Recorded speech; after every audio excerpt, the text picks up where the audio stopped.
we're super fans. That's the great thing about it, though, isn't it? It's beautiful. That we get to be in it and also obsess over it. Yeah. Obsess. Yeah, we're crazy Obsess. fans. We still don't know what's going to happen in the end of this season.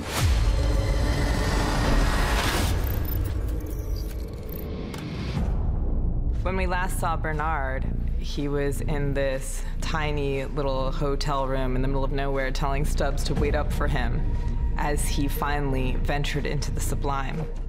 We've always made a choice that when we went to the Sublime, we would change the language, the film language.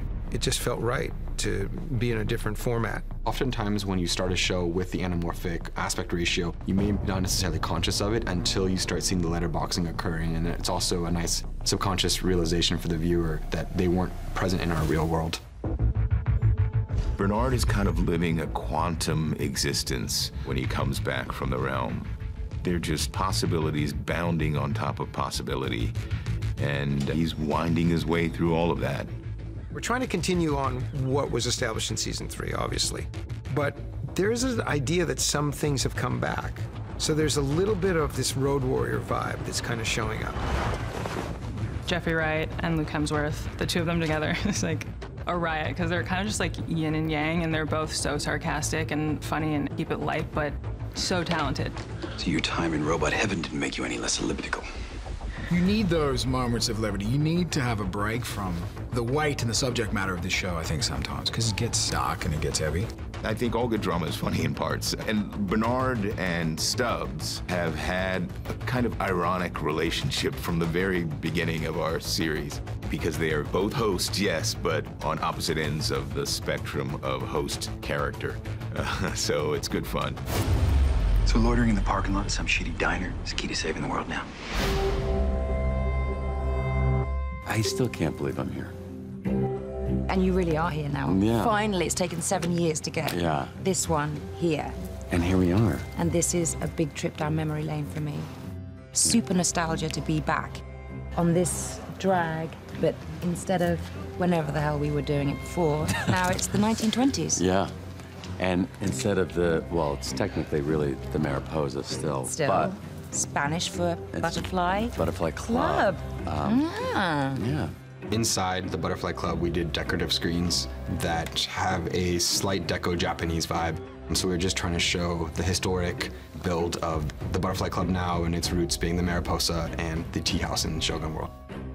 The background was all dressed pretty traditionally 1920s. Of course, we get to play with it a little because it's a theme park that people pay to go to and have this experience. So it's not dead on 1920s, but a lot of characters. That's what was a lot of fun to do. The drunk laying in the street or the prostitutes, the barmaids, all of that. It was really a lot of fun to do all these different characters.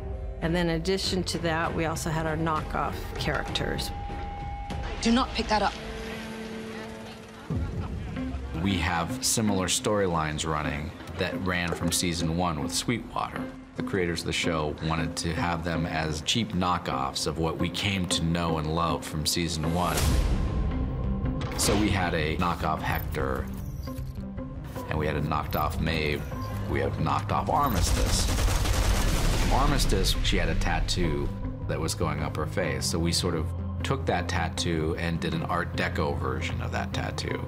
We worked a lot with the colors that we often see on people. Like with Maeve, her kind of a burgundy color that she always wore in the Old West. She's also wearing it now for Temperance. Tandaway's makeup was pretty correct to the period. We did use the same palette that would have been available in the 20s. They would have had red and black and maybe some gray. There wouldn't have been other shadows.